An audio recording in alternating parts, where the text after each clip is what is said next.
بسم الله الحمد لله والصلاة والسلام على رسول الله صلى الله تعالى عليه وسلم. بەڕێزان و خۆشەویستانم، ئەهلی میدیای ئەهلی داهەمە لە ذاتی پاکی پەروەردگار، پەنجەکانتان، فەیسبووکەکانتان، ئەکاونت و پەیجەکانتان، کەناڵەکانتان، یوتوبەکانتان، هەر هەمووی پێکەوە بکاتە خزمەتکارێکی پیرۆزی ئاینی، پیرۆزی ئیسلام.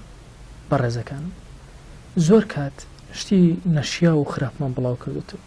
پێویستمان بەوەیە مانگی پیرۆزی ڕەمەزان مانگی ڕاوەستان بێ، مانگی بڵاوکردنەوەی شتە باشەکان بێ.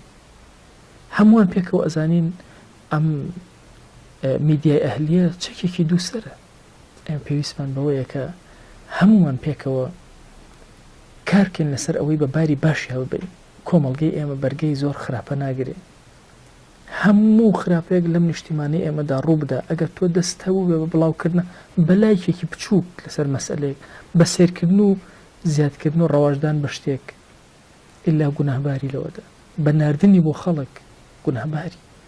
ئێمە موسڵمان پێویستە حای وڵاتەکەی خۆمان زۆر زۆر پارێزراوکەین. تکاتان لێ ئەەکەم، مەهماکان شتی خراپە بڵاو کردێتەوە مەترسە لەوە، وەرە تەوبەیەکی سادیقانەکە، هەمان پێجەکەت بە هەمان ژمارەوە چەند کەست لەگەڵە، چەند کەس معجەبی تۆ بوون، هەمووتان پێکەوە اینجا دەستکەن بەشتی باشە بڵاوکردنەوە چاکە کۆمەڵگاکە بە هەڵسێتەوە. خۆ ناکرێ هەتایە کۆمەڵگای کوردی بەرەو خوارەوە بڕوە. پێویستمان ئێمە بەوە هەیە لە مانگی پیرۆزی ڕەمەزانە هەمومان ئیعلامەکانی ناو ماڵمان، ڕاگەیاندنی بەردەستی خۆمان بەکاربێنین لە پێناوی خۆیە جەلە جەلالوه. ئەوەش زۆر بە ئاسانی بوو، هەر یەکێکمان ئەکرێ لەوە ئەسێ ئەستەغفر اللهە کە تۆ لە پەیجەکەی خۆتەوە ئەینووسی، سەڵەواتێ لەسەر پێغەمبەری خوا صلی الله عليه وسلم، وتارێکی کورد لە یوتوبەکەتەوە بڵاو ئەەکەیتەوە ببێتە مایل لێ خۆشبوون لە ڕەب العالەمین. و یەکەم تەرخەمی مەکەن لە بڵاوکردنەوەی شتە باشەکاندا. هەوڵ بدەن بەڕێزانم کۆنتڕۆڵی فەیسبووک و کۆنتڕۆڵی هەموو تۆڕە کۆمەڵایەتیەکان بکەن لە پێناو خزمەتی ئاینی پیرۆزی ئیسلامە. لە پێناو حیزبایەتیە ئێمە تۆڕەکانمان داگیر کرد، لەوە ئەچێ لە پێناو شتانێکی لاوەکیشە هەر داگیرمان کرد بێ. مانگی ڕەمەزان ناکرێ بە هیچ شێوازێک تۆڕە کۆمەڵایەتیەکان شتێکی تیاوێ غیری پەیوەستی بە دین. تکاتان لێ ئەەکەم، ئەمما گەمانگی لێبوردەی ڕەب العالەمینە.